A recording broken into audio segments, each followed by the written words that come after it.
The conference room was packed.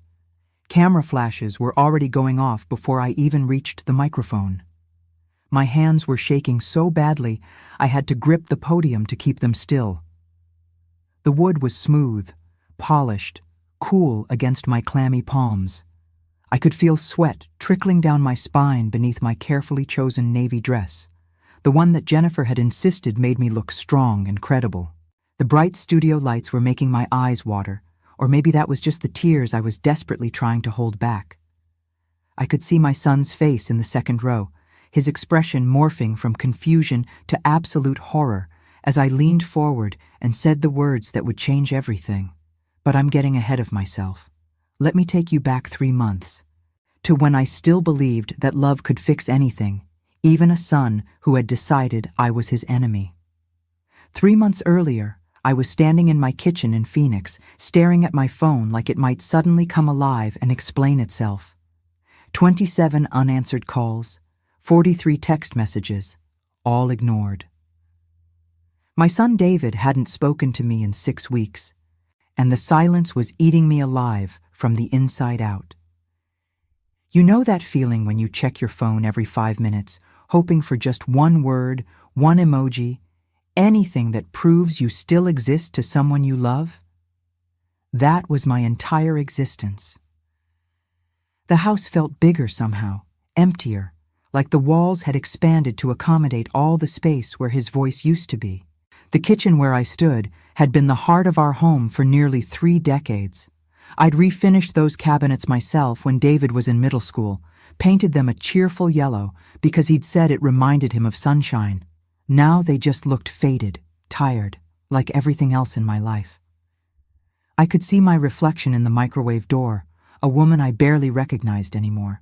When had I gotten so thin? When had those dark circles become permanent fixtures under my eyes? I looked like a ghost haunting my own life. I kept replaying our last conversation in my head, searching for the moment everything went wrong. We'd been at his apartment, a sleek downtown loft that I'd helped him afford with a substantial loan from my retirement savings. He'd asked for more money. I'd hesitated. Not refused, just hesitated. And that small pause had somehow become a chasm between us that I couldn't cross no matter how hard I tried. The way he looked at me in that moment, like I was a stranger denying him something he deserved, it should have told me everything I needed to know. But mothers, we see what we want to see. I remember every detail of that apartment visit. The smell of expensive coffee from his new espresso machine, another purchase I'd unknowingly funded. The leather couch that probably cost more than my entire living room set.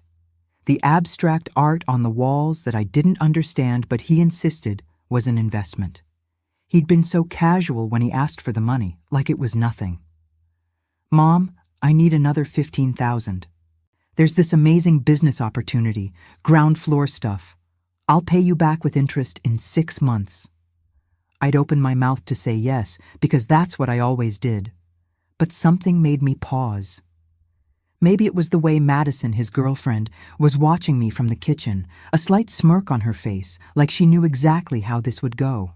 Maybe it was the fact that he hadn't paid back any of the previous loans. Maybe it was just exhaustion, the bone-deep weariness of always being the solution to everyone else's problems. Whatever it was, I hesitated for maybe 3 seconds before saying, "Let me think about it." His face had transformed in an instant. The charming smile disappeared, replaced by this cold, hard expression I'd never seen before. "Let me think about it?" he'd repeated, his voice dripping with contempt. "Are you serious right now? After everything I've been through, after all the support I've shown you, you can't just help me out?" That line about him supporting me, that should have been my wake-up call. What support? When had he ever been there for me? But I was too shocked by his anger to process the absurdity of it. My neighbor Carol found me crying on my porch one afternoon. I was holding my phone, debating whether to call him again, knowing he wouldn't answer, but unable to stop myself from trying. She sat down beside me without saying anything at first, just settled into the old wicker chair that creaked under her weight. Carol was one of those people who had a sixth sense for other people's pain. She'd brought over casseroles when my mother died, had checked in on me every day for months after my divorce. Now she was here again, witnessing my latest devastation. "Sarah," she said gently, "what's going on?" And I told her everything. The words just poured out. 6 weeks of accumulated grief and confusion and self-blame. How David had cut me off completely. How I didn't understand what I'd done. How I kept thinking that if I just gave him a little more time, a little more space, he'd come back to me. I told her about lying awake at night composing the perfect text message, one that would somehow break through his silence and make him remember that he loved me. I told her about driving past his apartment building, slowing down to see if his car was there, feeling like a stalker but unable to stop myself. Carol listened to all of it, her weathered face growing more concerned with each detail. When I finally ran out of words, she was quiet for a long moment. Then she looked at me with this expression I couldn't quite read, something between pity and frustration, and said something I wasn't ready to hear. "Sarah, when someone shows you who they are, believe them the first time." I nodded like I understood, but I didn't. Not yet. How could I believe that my son, the baby I'd nursed through colic and cradled through nightmares, the child I'd sacrificed everything for, was someone who could discard me so easily? It didn't fit with the story I'd been telling myself for 32 years. It didn't fit with the identity I'd built my entire adult life around. "He's just going through something," I heard myself saying. "He's under a lot of pressure at work, and Madison is probably influencing him. Once things settle down, he'll realize how he's been acting, and he'll apologize. He always does." Carol's expression shifted to something sadder. "Sarah, honey, how many times has he apologized and then done the exact same thing again?" I didn't have an answer for that. Or maybe I did, but I wasn't ready to admit it. The truth is, I'd spent 32 years building my entire identity around being David's mother. When his father left us when David was 3, I made a promise to myself that I would be enough for both of us. I worked 2 jobs to put him through private school. I drove him to every baseball practice, every debate tournament, every college visit. I learned to cook his favorite meals, memorized his schedule better than my own, structured my entire life around his needs and his dreams. I remember those early years so vividly. Working the breakfast shift at the diner, then rushing to my afternoon job at the dental office, picking David up from school in between. I was always exhausted, always running on fumes and coffee and sheer determination. But when he'd run to me after school, his little face lighting up, it felt worth it. Every sacrifice felt worth it when he needed me, when I was the center of his universe. I threw him elaborate birthday parties we couldn't afford because I wanted him to feel special, wanted him to have the childhood I never had. I sat through endless school concerts where he played third violin in the back row, clapping like he was performing at Carnegie Hall. I helped him with homework, proofread his college essays, drove him to SAT prep classes 2 hours away because they had the best success rate. Somewhere in all of that giving, I forgot to save any space for myself. My friends stopped calling because I always chose David over them. "Sorry, I can't make book club. David has a game." "I'd love to go to that concert, but David needs help moving into his dorm." "Can we reschedule? David's coming for dinner." After enough rejections, they stopped asking. I told myself it was fine, that they'd understand, that David needed me more than I needed girls' nights and social events. Now I couldn't remember the last time someone had invited me anywhere. My hobbies disappeared because his activities took priority. I'd loved painting. Used to spend hours working on canvases in my tiny studio apartment before David was born. But art supplies cost money, and that money always seemed better spent on whatever David needed. The paints dried up, the brushes got thrown away during one of many moves, and eventually I stopped even thinking about it. Who had time for hobbies when there was a child to raise? Even my career took a back seat.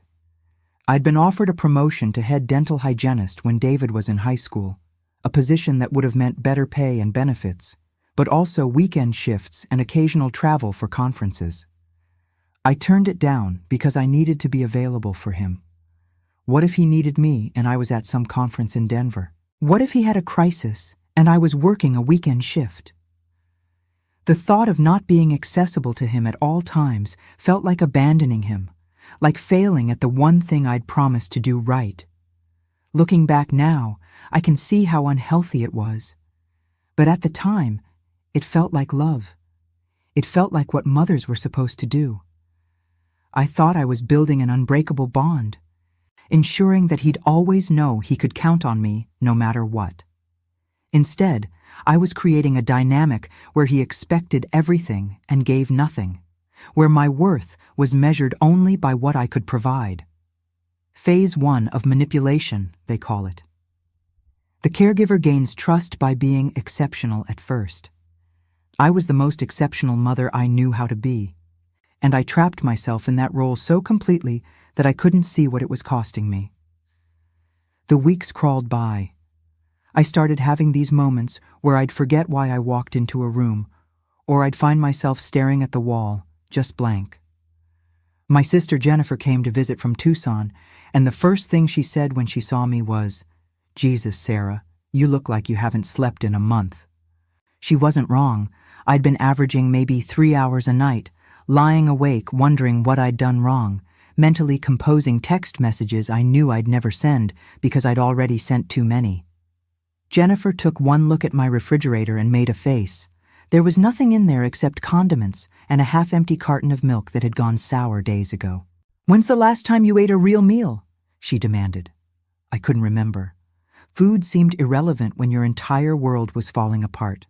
I'd been surviving on coffee and the occasional piece of toast, my appetite completely destroyed by anxiety and heartbreak. She immediately took over, dragged me to the grocery store, filled my cart with actual food, made me eat soup while she unpacked the groceries and studied me with those sharp eyes that had always been able to see through my defenses. Jennifer and I had never been particularly close growing up. She was 4 years older and had always seemed to exist in a different orbit. But now, in my kitchen, forcing me to eat and treating my self-destruction like a problem that could be solved with organization and practical action. I'd never been more grateful for her. We sat at my kitchen table with coffee, and I told her everything.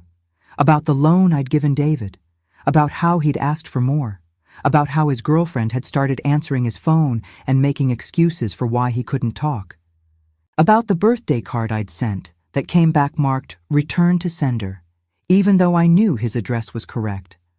I told her about the last time I'd tried to visit him at work, how the receptionist had looked uncomfortable and said he was in meetings all day, even though I could see his car in the parking lot. I told her about the dreams I kept having, where David was a little boy again, calling for me, but every time I tried to reach him, he got further away.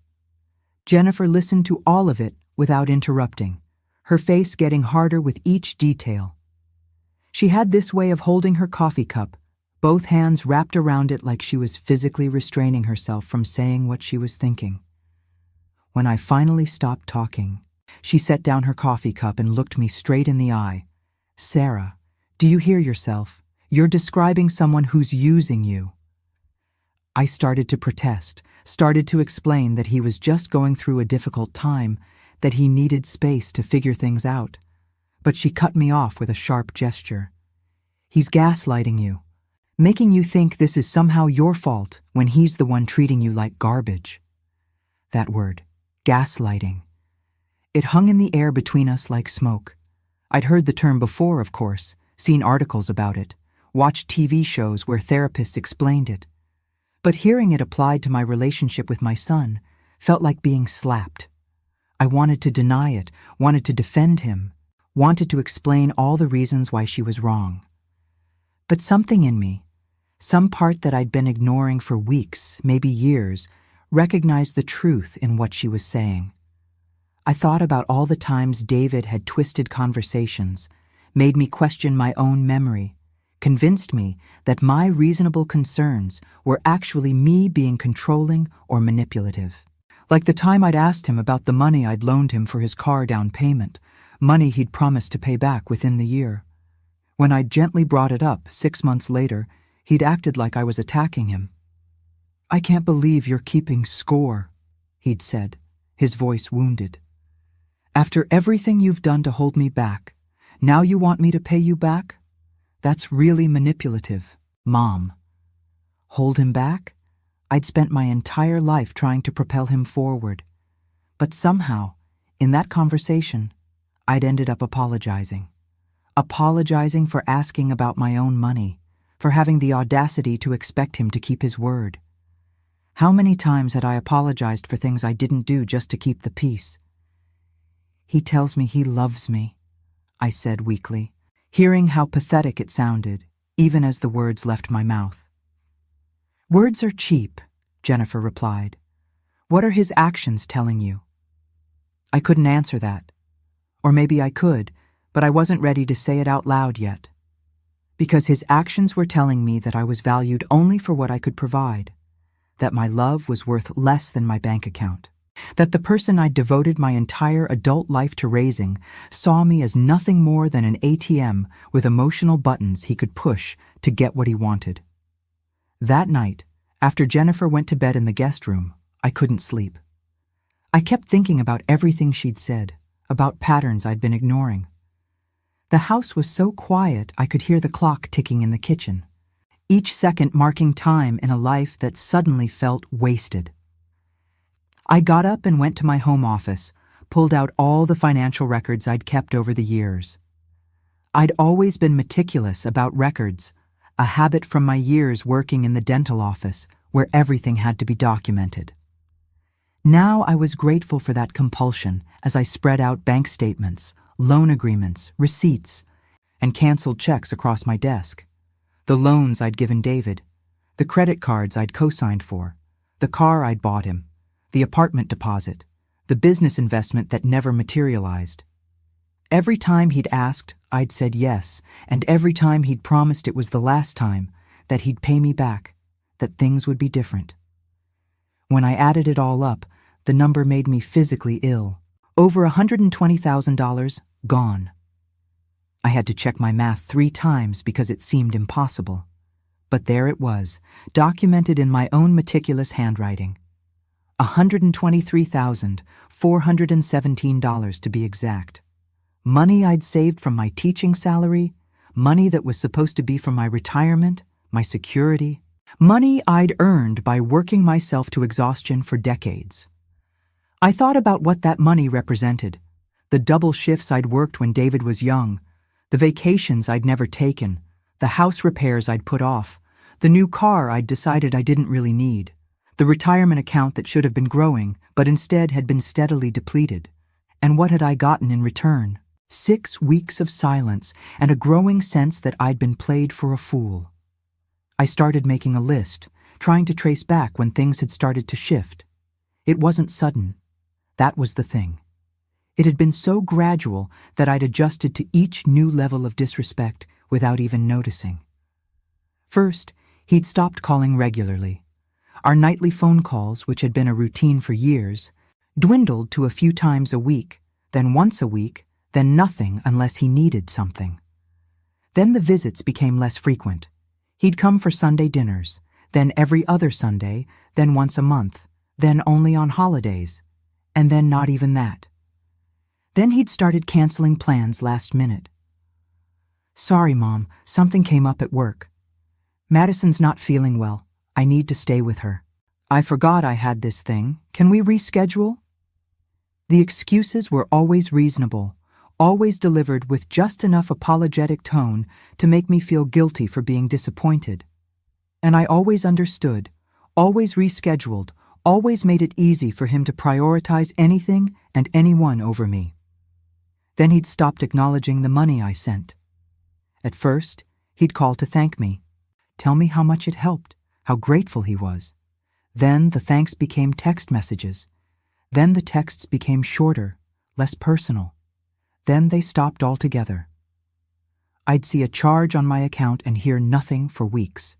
But I'd told myself it was fine, that he was busy, that I didn't need thanks for helping my own child.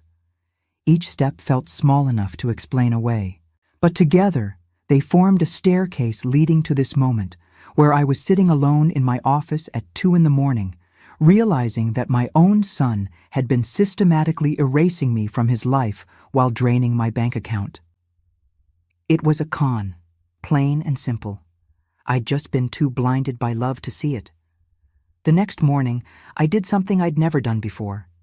I called David's girlfriend, Madison, directly. I'd avoided calling her before, not wanting to seem like the stereotypical overbearing mother who couldn't let her son have his own life. But desperate times, desperate measures. She answered on the third ring, her voice cautious when she saw my name on her caller ID. "Sarah?" She said my name like a question, like she wasn't quite sure why I'd be calling. I tried to keep my voice steady, professional. "Hi, Madison. I need to speak with David. It's important. I've been trying to reach him for weeks and he's not responding. I deserve at least a conversation." There was a long pause, long enough that I thought she might have hung up. Then she said something that made my blood run cold, made the room spin, made me grip the edge of my desk to stay upright. "Sarah, David told me you've been harassing him. He said you're threatening to cut him off financially unless he gives you more attention. He showed me some of your messages, and honestly, they were pretty manipulative. I think you need to respect his boundaries and give him space." I actually laughed. Not because it was funny, but because it was so perfectly twisted, so expertly crafted, that I had to admire the audacity even as it destroyed me. He'd rewritten the entire story, cast me as the villain in a narrative where he was the victim of a controlling, manipulative mother. Never mind that I'd never threatened anything, never demanded anything except basic respect. Never mind that every dollar I'd given him had been offered freely, with love, with the desperate hope that this time it would be enough to make him happy. He'd taken my generosity and weaponized it, turned it into evidence of my supposed toxicity. Those messages she mentioned, the ones she called manipulative, were probably the texts where I'd asked if he was okay, where I'd said I missed him, where I'd expressed concern about not hearing from him. Standard mother stuff, transformed into harassment through his skilled interpretation. "That's not what happened," I said, but I could hear in Madison's voice that she'd already made up her mind. She believed him. Why wouldn't she? He was young and charming and probably told a very convincing story about his overbearing mother who couldn't let him live his own life. I was just a voice on the phone, an obstacle to their perfect relationship. "Look, Sarah, I know this is hard for you," Madison continued, and I could hear the condescension dripping from every word. "But David needs to establish healthy boundaries. Maybe you should talk to someone, like a therapist or something. This kind of dependence on your adult child isn't normal." My dependence on him. I had to bite my tongue to keep from screaming. He'd stolen over $100,000 from me, ghost me for weeks at a time, and I was the one with the unhealthy attachment. The projection was so blatant, it would have been comical if it wasn't so devastating. After I hung up, I sat very still for a long time. Something was shifting inside me, like tectonic plates grinding against each other before an earthquake. All my life, I'd been taught that mothers were supposed to sacrifice, supposed to forgive, supposed to keep trying no matter what. But sitting there with my sister's words echoing in my head and the evidence of my son's betrayal spread across my desk, I started to wonder, what if that was wrong? What if unconditional love didn't mean accepting unconditional disrespect? What if the best thing I could do for both of us was to finally say enough? I thought about something I'd read once, about how nearly 1 in 6 nursing home residents reports experiencing some form of abuse. Most of them stay silent because they're afraid or ashamed or convinced that speaking up will make things worse. They accept mistreatment from their own children because they can't reconcile the idea that the people they raised could treat them so callously. I wasn't in a nursing home, But I understood that silence. I'd been living in it. And I was done. The decision didn't come all at once. It built over days, solidifying with each ignored text message, each unreturned call. I started doing research, reading about financial abuse within families, about adult children who exploit their parents. The stories I found were horrifying and familiar. Parents who'd given everything only to be discarded when the well ran dry. Elderly people manipulated out of their life savings by children who viewed them as ATMs rather than human beings. One story in particular stuck with me. A woman in her 70s who'd given her son over $200,000 over the course of a decade. He'd promised to care for her in her old age, promised that all the money was going toward building them a house where she could live comfortably with him and his family. Turned out, there was no house. The money had gone to fund his gambling addiction, and when she finally ran out of money to give, he dumped her in a state-run nursing home and stopped visiting. She died alone, without a single family member by her bedside, still believing that somehow she'd failed him. I wasn't elderly, not yet, but I recognized the pattern. And I recognized myself in those stories, the willingness to keep giving, the desperate hope that this time would be different, the belief that love should be enough. Jennifer extended her visit. I think she was worried about leaving me alone, and honestly, I was grateful for the company. We talked for hours about David, about my marriage to his father, about all the ways I'd lost myself trying to be everything to everyone. She asked me questions I'd never asked myself. What did I want? Not what did David need or what would make him happy, but what did I want for my own life? I didn't have an answer. I'd spent so long not asking that question that I didn't even know where to begin. What did I want? To not feel like this anymore. To sleep through the night without waking up in a panic. To check my phone without the crushing disappointment when there was nothing from him. To exist as something more than David's mother. To be Sarah again, whoever she was. One afternoon, Jennifer suggested we go through my financial records together, get a clear picture of where things stood. What we found was worse than I'd thought. David had access to one of my checking accounts, one I'd added him to years ago in case of emergencies. The idea had been that if something happened to me, he'd be able to access funds to handle things. I'd thought it was responsible planning. Instead, it had become another avenue for him to take from me. He'd been making regular withdrawals, not huge amounts, but enough that over time it added up. 300 here, 500 there, occasionally 1,000. When I checked his social media, which I'd avoided doing because it felt like spying, I saw photos of expensive dinners, concert tickets, weekend trips to Cabo and Vegas and New York. He wasn't struggling. He was living well, on my dime, while telling his girlfriend that I was harassing him. That's when something inside me just broke. Not broke down, broke open, like a dam that had been holding back years of accumulated resentment and hurt and self-deception. I called my bank and removed him from the account, changed my passwords, updated my will, every practical step I should have taken months ago but couldn't bring myself to do because it felt like giving up on him. Now, it felt like the opposite. It felt like giving up on the fantasy and finally facing reality. David called me the next day. First time in almost 2 months, and it was because his debit card had been declined. Not to apologize, not to explain. Just to demand to know why I'd cut off his access. His voice was sharp, accusatory, like I'd committed some unforgivable betrayal. I remember standing in my living room, phone pressed to my ear, and feeling absolutely nothing. No hurt, no anger, just this vast emptiness where all my maternal instinct used to be.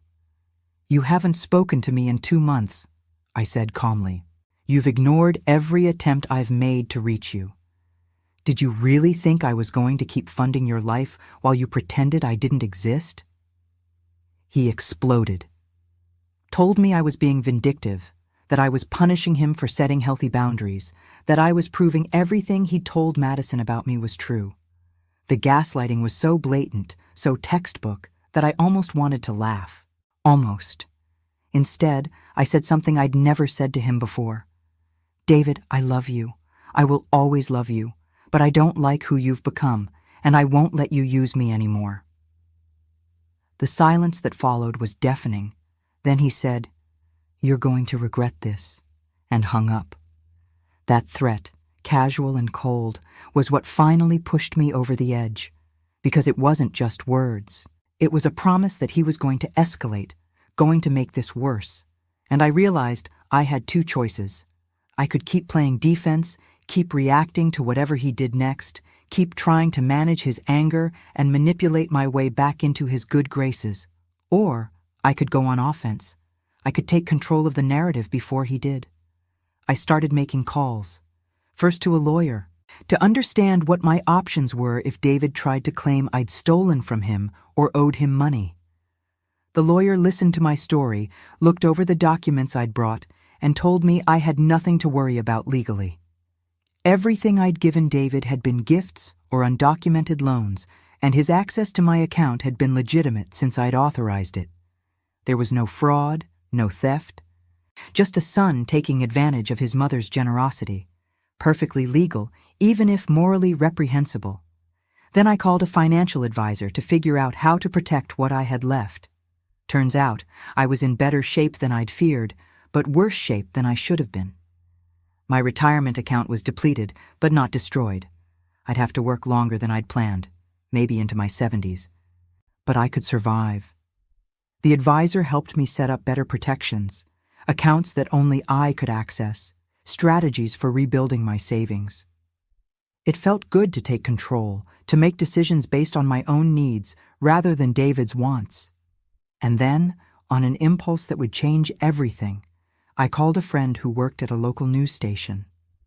Linda and I had taught together years ago, before she'd transitioned into journalism. We'd kept in touch sporadically over the years, and I knew she'd recently been working on a series about elder abuse. I told her I had a story she might be interested in. A story about a mother and a son, and what happens when unconditional love runs headlong into financial manipulation. She jumped at it, wanted to meet that day. I almost backed out a dozen times before the meeting, telling myself this was too extreme, too public, too permanent. But then I'd remember David's voice on the phone, that casual threat, and I'd know this was the only way. If I stayed silent, he'd control the story. He'd tell everyone I was unstable, vindictive, abusive. He'd paint himself as the victim and me as the villain. But if I spoke first, if I told the truth in a way that couldn't be ignored or twisted, then maybe, just maybe, I could take back some power. Linda and I met at a coffee shop near her office. I brought copies of all my financial records, all our text exchanges, everything I could think of that documented the pattern. She listened to my story, asked probing questions, took careful notes. When I finished, she sat back and looked at me with an expression I couldn't quite read.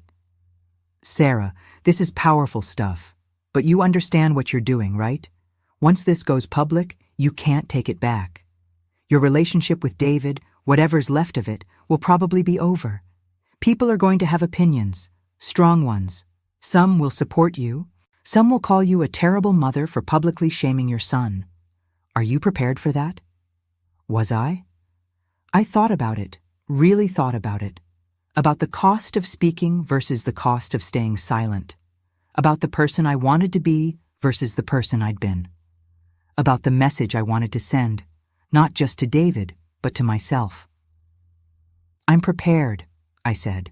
"I've spent my whole life putting his needs first, protecting his reputation, making excuses for his behavior. I'm done protecting him at my own expense." The interview was scheduled for the following week, part of a live panel discussion about family financial abuse. They wanted me to share my story, to put a face and a name to the statistics they'd been reporting. I agreed, even though the thought of it made me want to throw up. Even though I knew once I did this, there was no going back. David would know. Everyone would know. My private pain would become public knowledge. But staying silent felt like dying slowly, and I'd had enough of that. I didn't tell David about the interview. Didn't tell anyone except Jennifer, who looked at me like I'd lost my mind when I explained what I was planning. "Sarah, are you sure about this?" she asked, her face creased with worry. "I mean, I support you setting boundaries, protecting yourself. But going on television? That's nuclear. That's burning the bridge and salting the earth." "The bridge was already burned," I replied.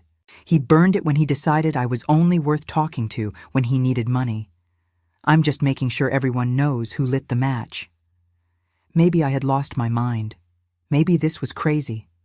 But it also felt necessary, like the only honest thing I'd done in years. I was going to stand up in front of cameras and strangers and admit that my son, the person I'd devoted my entire adult life to raising, had used me and discarded me. I was going to say out loud all the things I'd been too ashamed to admit, even to myself. The night before the interview, I couldn't eat. Jennifer made dinner, pasta with marinara sauce, my favorite, but it tasted like cardboard in my mouth. I kept rehearsing what I wanted to say, how to explain the complexity of it all without sounding bitter or vindictive. Because that's the thing. I wasn't doing this for revenge.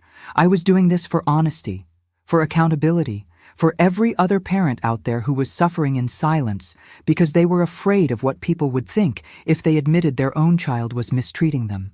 I wanted them to know they weren't alone. I wanted them to know it was okay to set boundaries, even with family. Especially with family. I wanted to break the silence that kept so many people trapped in abusive relationships with their own children, relationships that society told them they had to maintain no matter what, because family is everything. That morning, I put on my best dress, the navy one that Jennifer had picked out. Did my makeup carefully. Tried to look put together, even though I felt like I was falling apart. My hands were shaking so badly I had to redo my eyeliner 3 times. Jennifer drove me to the studio, held my hand in the car, told me I was doing the right thing. I wasn't sure I believed her, but I appreciated the support. When we pulled up to the building, I saw David's car in the parking lot, and my heart stopped. How did he know? Had someone told him? I found out later that he'd heard about the panel through a mutual acquaintance and showed up thinking he could stop me or at least confront me before I went on air. Maybe he thought he could intimidate me one more time, convince me to back down, make me remember my place. He was waiting in the lobby, and when he saw me, his face went through a series of expressions that would have been funny if they weren't so terrifying. Confusion, recognition, fury. He started toward me, and I could see he was ready to make a scene, ready to drag me out of there and prevent this from happening. His face was red, his fists clenched, and for a moment I was actually afraid of my own son. "Mom, what the hell are you doing?" he hissed, grabbing my arm. "You can't do this. You can't go on TV and talk about our private family business." I looked at his hand on my arm, then up at his face. "Let go of me, David. Not until you tell me you're not doing this interview." But security was already moving toward us, and Jennifer stepped between us, and all I could do was keep walking, keep moving forward. Because if I stopped, if I let him intimidate me one more time, I'd never find the courage to do this again. Security escorted David out of the building, and I could hear him yelling all the way to the parking lot, still convinced that his anger could control me. The conference room was packed with journalists, advocates, other survivors.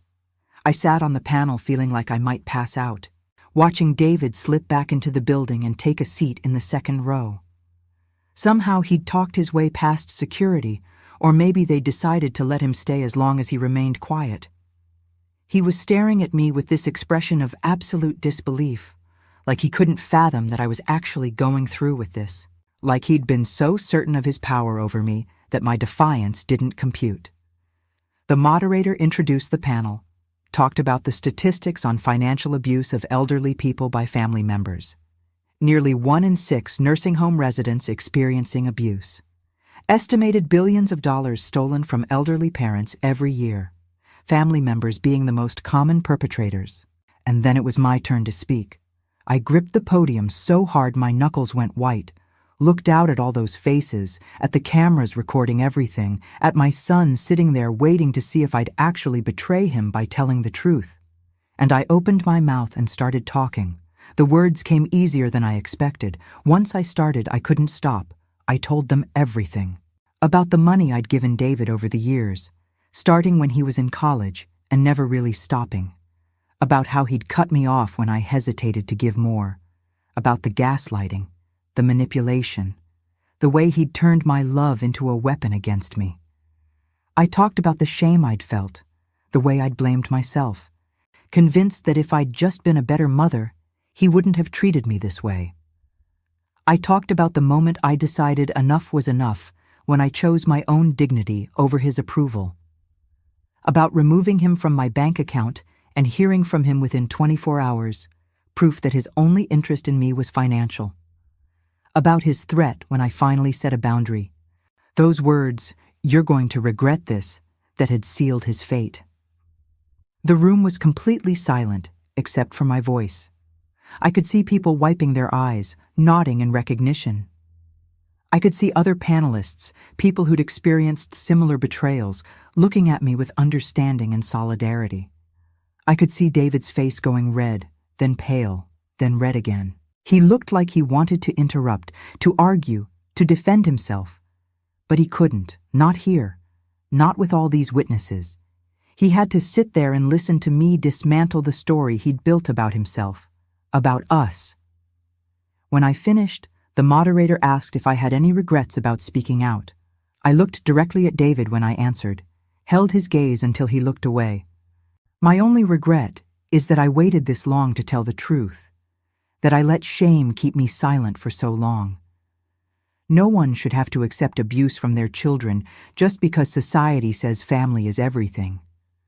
Family is supposed to be built on respect, on mutual care, and when those things are gone, when all that's left is exploitation, we have a right to walk away. We have a right to protect ourselves. The questions from the audience started then, and I answered them as honestly as I could. Other panelists shared their stories, and I felt this sense of community, of not being alone anymore. A woman in her 60s talked about her daughter who'd forged her signature on loan documents. A man in his 70s described his son who'd convinced him to sign over his house, then evicted him. Story after story of children who'd decided their parents' value was purely financial. Then someone asked what advice I'd give to other parents in similar situations, and I paused because this was the most important answer I could give. Document everything, I said. Keep records of all financial transactions, all communications, protect your assets legally, and don't be afraid to set boundaries, even if people accuse you of being selfish or cruel. You taught your children how to treat others with respect. If they've chosen not to apply those lessons to you, that's their failure, not yours. You don't owe them unlimited access to your resources or your emotional energy. You deserve dignity and peace, regardless of who's withholding it. After the panel ended, reporters wanted individual interviews. I gave a few, trying to stay composed, trying to stick to the facts. David had disappeared sometime during the Q&A, and I was relieved. I didn't want a confrontation, didn't want to hear his justifications or his rage. I'd said what I needed to say. The rest was up to him. The story went live that evening and spread faster than I could have imagined. By the next morning, it was everywhere. Local news picked it up, then national outlets. Social media exploded with reactions, some supportive, some calling me a terrible mother for publicly shaming my son. I'd expected that, the backlash. What I hadn't expected was the overwhelming number of people who reached out to thank me, to share their own stories, to tell me I'd given them courage to set their own boundaries. My inbox was flooded with messages. People I'd never met telling me about their own children who'd exploited them. Parents who'd given everything and gotten nothing in return. People who'd been suffering in silence, believing they were alone, believing something was wrong with them for feeling hurt by their children's treatment. The messages were heartbreaking and validating in equal measure. David tried to give his side of the story, did an interview where he portrayed himself as the victim of a controlling mother who was angry he'd established independence. But by then, the receipts were public. Journalists had dug into the timeline, confirmed the financial transfers, interviewed people who'd witnessed his behavior. His version didn't hold up under scrutiny. His girlfriend left him when she realized the extent of his lies. She called me, actually, a week after the interview aired, said she was sorry, that she'd believed his version without questioning it, that she'd seen the bank records he'd been hiding and realized I'd been telling the truth. Some of his friends distanced themselves, the ones who knew him well enough to recognize the pattern, who'd maybe been on the receiving end of his manipulation themselves. His employer, a company that prided itself on ethical standards, quietly suggested he might want to look for opportunities elsewhere. Turned out that being publicly exposed as someone who financially exploits their own mother isn't great for business relationships. Who knew? Watching his carefully constructed image crumble should have made me feel victorious. Instead, I felt sad. Sad for who he could have been. Sad for the relationship we'd never have. Sad for all the years I'd wasted hoping he'd change. But underneath the sadness was something else, something lighter. Relief, freedom, the knowledge that I'd finally chosen myself. The weeks after the interview were chaotic. My phone wouldn't stop ringing. Interview requests, speaking invitations, advocacy groups asking me to share my story at their events. I said yes to some, no to others, trying to find balance. Jennifer stayed with me through most of it, helping me navigate this strange new reality where my most painful moments had become public property. But somewhere in that chaos, something started to shift inside me. I started sleeping better, started eating again. Started thinking about what I wanted my life to look like now that I wasn't spending all my energy trying to fix a relationship that was broken beyond repair. I woke up one morning and realized I'd slept 7 hours straight. No nightmares, no waking up at 3 a.m. in a panic. It felt like a miracle. I started going to therapy, something I should have done years ago. My therapist, Dr. Martinez, was a woman in her early 50s who specialized in family trauma. She asked me questions that challenged everything I thought I knew about love and loyalty, and what I owed my child versus what I owed myself. "Tell me about the first time David disappointed you," she said in one of our early sessions. I'd started to say something about the recent months, about him cutting me off, but she stopped me. "No, not recently. The first time. When he was young." I had to think about it, had to dig back through years of rationalization and excuse-making. And then I remembered. He was 8 years old, and I'd saved up for months to buy him the bike he desperately wanted, a blue mountain bike with all the features he'd circled in the catalog. I'd worked extra shifts, skipped meals, done whatever it took to afford it. I gave it to him for his birthday, and his first words were, "This isn't the right shade of blue." Not thank you, not appreciation for the sacrifice, just disappointment that I hadn't gotten it exactly right. And I'd apologized to him, told him we could exchange it, get it painted, whatever he needed. I'd made his disappointment my problem to solve. And what did that teach him? Dr. Martinez asked gently. That nothing I did would ever be enough, I said, and started crying. It was painful work, confronting all the ways I'd enabled David's behavior, all the red flags I'd ignored. But it was also liberating, like cleaning out a wound so it could finally heal properly. Dr. Martinez helped me understand that I'd been operating from a place of scarcity, believing that David's love was limited and I had to earn it constantly. When the truth was, real love didn't need to be earned. It was given freely, and if it wasn't, then it wasn't really love at all. Around this time, I started exploring meditation and mindfulness practices. A friend suggested it might help with the anxiety I was experiencing, the constant low-level panic that David would show up, or that I'd made a terrible mistake going public.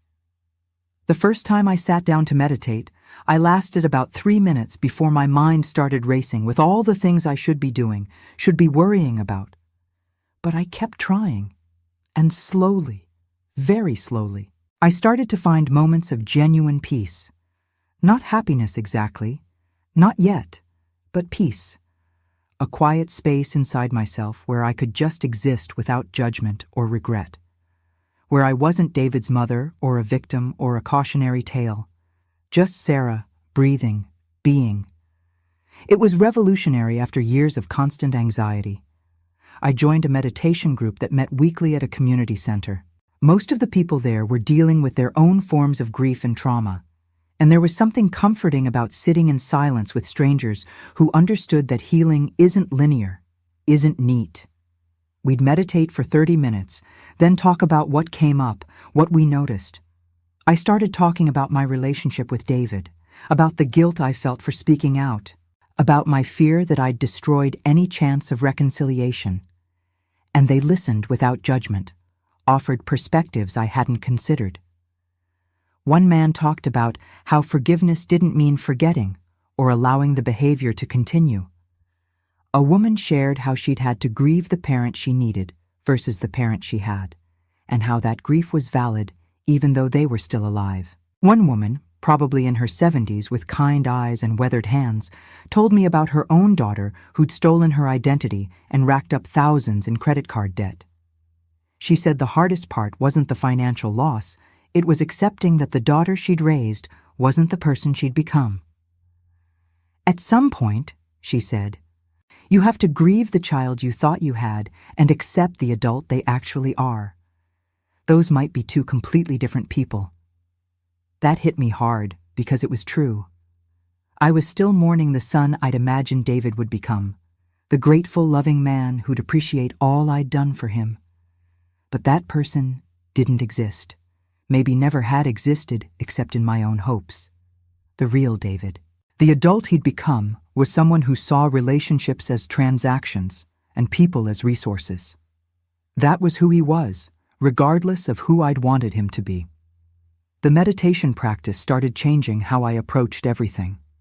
I became more aware of my own thoughts, the stories I told myself about who I was and what I deserved.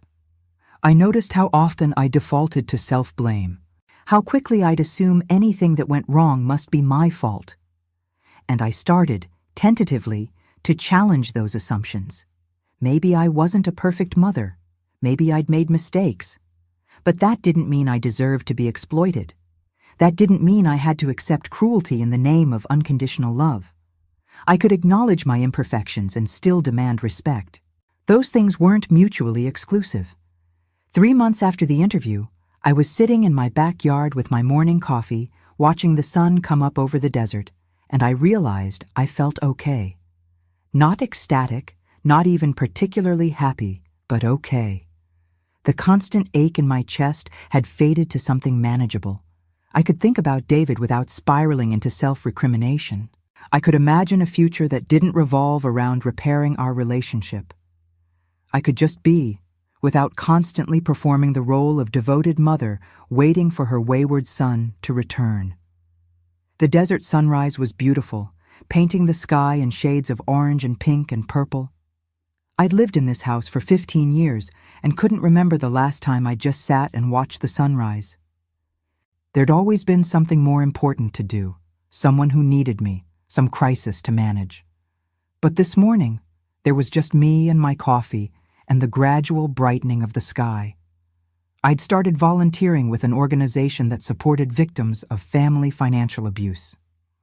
Twice a week, I'd go to their office and answer calls from people who were going through what I'd experienced, who needed someone to tell them it was okay to protect themselves, to set boundaries, to walk away if necessary. Those conversations were hard but rewarding. I could hear my own story in theirs, could offer the validation I'd needed when I was in the thick of it. One day, a woman called who reminded me so much of myself 6 months earlier. Her son had been systematically draining her accounts, telling her it was temporary, that he'd pay her back, that she was the only person who believed in him. She was calling because he'd just asked for another $10,000 and she didn't know what to do. I could hear in her voice that she was going to give it to him, that she'd already convinced herself it would be different this time. And I remembered that feeling so vividly, that desperate hope that this would be the thing that finally made him appreciate me. That if I just gave a little more, loved a little harder, sacrificed a little deeper, he'd finally see my value. I told her my story, all of it, and then I said, "I'm not going to tell you what to do, but I'm going to ask you a question. If this was your best friend calling you instead of yourself, what would you tell her?" There was a long silence, and then she started crying, because she knew. Deep down, she knew exactly what she'd tell a friend, what she'd tell anyone else in this situation. She just couldn't extend that same compassion to herself. We talked for almost an hour. By the end, she still hadn't decided what she was going to do, but I could hear a shift in her voice, a recognition that she had choices, that enabling wasn't the same as loving. I gave her the number for a financial counselor, suggested she talk to a therapist, told her to call back any time. And then I sat there after we hung up, feeling grateful that I could use my pain to help someone else, that something good could come from the worst period of my life. That maybe, in some small way, speaking out had been worth it after all. My relationship with David remained non-existent. He'd tried calling a few times in the weeks after the interview, leaving voicemails that alternated between apologetic and accusatory. The first one came the night the interview aired. "Mom, I'm sorry things got so messed up between us, but you really crossed a line going public." His voice was tight, controlled, like he was reading from a script he'd rehearsed. Then, 2 days later, the anger broke through. "How could you do this to me? You've ruined my life. Everyone at work is looking at me like I'm some kind of monster. My friends won't return my calls. Madison left me. Are you happy now? Is this what you wanted?" The third voicemail was different, softer, almost vulnerable. "Can we please just talk? I miss you." That one almost broke me, almost made me call him back. But then I listened to it again and heard the manipulation underneath, the slight tremor in his voice that was just a bit too perfect, the pause before "I miss you" that felt calculated. He was still performing, still trying to find the right combination of words to get what he wanted. I didn't respond.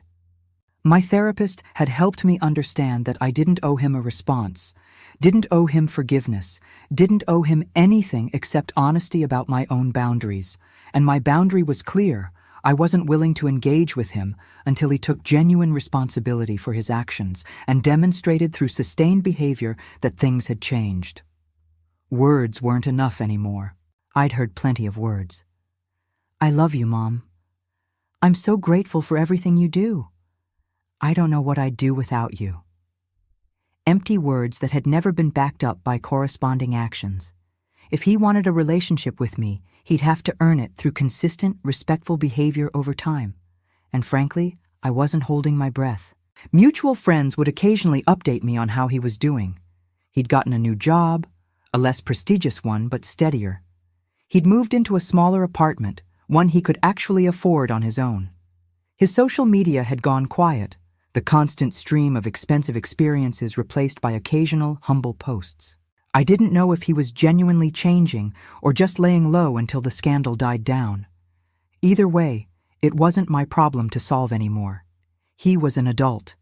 His choices were his own, and so were the consequences. Maybe he'd learn something from this. Maybe he'd spend the rest of his life blaming me and playing the victim. Maybe he'd do the hard work of becoming a better person. Or maybe he'd find new people to manipulate. I couldn't control any of it, and I was done trying. I thought a lot about what justice meant in this situation. People kept asking me if I felt vindicated, if I was satisfied with how things turned out. The truth was complicated. Yes, there was satisfaction in knowing the truth was public, that David had faced real consequences for his actions. Yes, there was relief in no longer carrying the weight of the secret, in not having to pretend everything was fine. But there was also grief, ongoing and sometimes overwhelming. Grief for the relationship we'd never have. Grief for the dreams I'd had for him, for us. Grief for all those years I'd spent sacrificing parts of myself in service of a bond that turned out to be far more fragile than I'd believed. Grief for the grandmother I'd never be, for the family holidays that would never happen, for the simple comfort of calling your child and knowing they'd be happy to hear from you. But here's what I came to understand about justice through all of this. It's not just about punishment or consequences for the person who wronged you. It's also about restoration for yourself, about reclaiming what was taken. And in my case, what was taken wasn't just money. It was my sense of self, my autonomy, my right to exist as a person separate from my role as a mother. The real justice wasn't David losing his job or his reputation. The real justice was me finding my way back to myself, rediscovering the woman I'd been before I gave everything away. The woman who liked painting and reading and having conversations that didn't revolve around someone else's needs. The woman who had value independent of her usefulness to others. I took up painting, something I'd loved in college but abandoned when David was born. My spare room, which used to be storage for his old belongings that he never came to collect, became my studio. I'd spend hours there, mixing colors, experimenting with techniques, creating something just for myself with no purpose except the joy of creating. The first few paintings were terrible, amateurish attempts at landscapes that looked more like abstract accidents. But I didn't care. They were mine. They existed because I wanted them to, not because they served anyone else's needs. Gradually, my technique improved. My hand remembered things my mind had forgotten. The way to hold a brush for different strokes, how to blend colors, the patience required to layer paint until an image emerged. I reconnected with old friends, the ones I'd drifted away from during those years when David consumed all my time and energy. Some of those friendships were awkward at first, too much time and distance to bridge easily. But others fell back into place like no time had passed at all. We'd meet for lunch, go to movies, take day trips to Sedona or Scottsdale. I remembered what it felt like to laugh, really laugh, without the underlying tension of worrying about what David needed or how he was doing. To have conversations about books and politics and travel plans that had nothing to do with family drama. To be just Sarah, a woman with interests and opinions and a life, not Sarah, the mother of the ungrateful son. I started dating, tentatively. Nothing serious. Just coffee dates and dinner conversations with men who seemed interested in me as a person, not as a caretaker or a wallet. It was strange, putting myself out there at 55, feeling like a teenager again in all the awkward, vulnerable ways. But it was also exciting, a reminder that this chapter of my life wasn't over, that there were still experiences and connections waiting for me if I was brave enough to pursue them. One of the men I dated, a retired engineer named Michael, asked me one evening why I'd gone public with my story instead of handling it privately. We were sitting at a wine bar in downtown Phoenix, and I thought about his question for a long time before answering. Because private shame gives abuse power, I finally said. As long as I kept quiet about what David did, I was protecting him from consequences and myself from healing. Going public wasn't about revenge. It was about refusing to be complicit in my own erasure. Michael nodded like he understood, and we talked for a while about accountability and family dynamics and the ways people rationalize mistreating those closest to them. It wasn't a romantic conversation, but it was honest, and that felt more valuable than any empty flattery. We saw each other a few more times after that, eventually deciding we were better as friends than anything more. But his question stayed with me, made me articulate something I'd been feeling but hadn't put into words. I'd spent so many years prioritizing David's comfort over my own truth. Going public was me finally reversing that equation. The meditation practice deepened. I started attending weekend retreats, long periods of silence and reflection that would have terrified me a year ago. But now I craved that quiet. That space to just exist without having to perform or explain or justify. During one retreat, we did an exercise where we had to write a letter to someone we needed to forgive. I assumed I'd write to David, but when I sat down with the pen and paper, I found myself writing to my younger self. The woman who thought love meant sacrifice without boundary. The woman who believed being needed was the same as being valued. The woman who'd been so afraid of being alone that she'd accepted crumbs of affection and called it a feast. I forgave her for not knowing better, for doing the best she could with the understanding she had. And I promised her that from now on, I'd make different choices. I'd prioritize my own well-being. I'd recognize that love without respect wasn't really love at all. I'd accept that some relationships, even the most important ones, sometimes need to end for both people to grow. That letter, which I burned in a ceremonial fire at the end of the retreat, felt like a turning point. I wasn't just surviving David's betrayal anymore. I was actively building a life beyond it, a life that had nothing to do with him, with repairing what was broken, with earning love I should have received freely. Before I end my story, I want to share something important I learned through all of this, something I wish I'd known years ago. Prevention for the future isn't just about avoiding bad people or bad situations. It's about establishing patterns now, while you still have power, that will protect you later. Here's what I mean by that. First, set clear financial boundaries with your adult children from the beginning. I'm not saying don't help them. I'm saying be explicit about what you can and cannot do, and stick to it. Put agreements in writing, even informal ones, so there's no room for misunderstanding later. If you loan money, treat it like a loan with terms and expectations, not a gift that might magically be repaid someday. And keep your financial accounts separate. I can't stress this enough. Just because someone is family doesn't mean they need access to your money. I wish someone had told me that before I added David to my checking account, just in case. That one decision cost me thousands of dollars and countless hours of stress. Second, pay attention to patterns of behavior, not promises of change. David apologized countless times over the years for various things, small disrespects that I'd excuse because he said sorry. But his behavior never actually changed. He just got better at apologizing. Real change shows up in actions, sustained over time.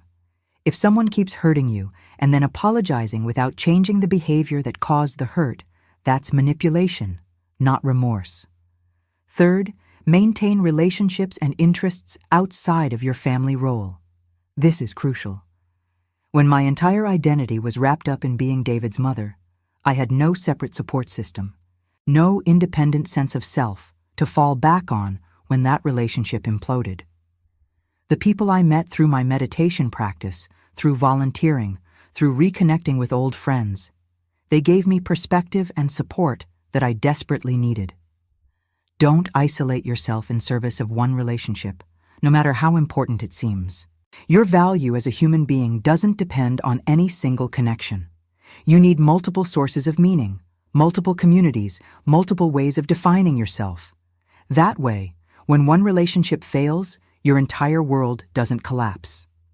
Fourth, and this is big, recognize that setting boundaries doesn't make you selfish or cruel. Society, especially for women, especially for mothers, sends this message that our worth is measured by how much we sacrifice, how much we endure. That's garbage. Healthy relationships require mutual respect and reciprocity. If you're giving everything and getting nothing but demands for more, that's not love. That's exploitation.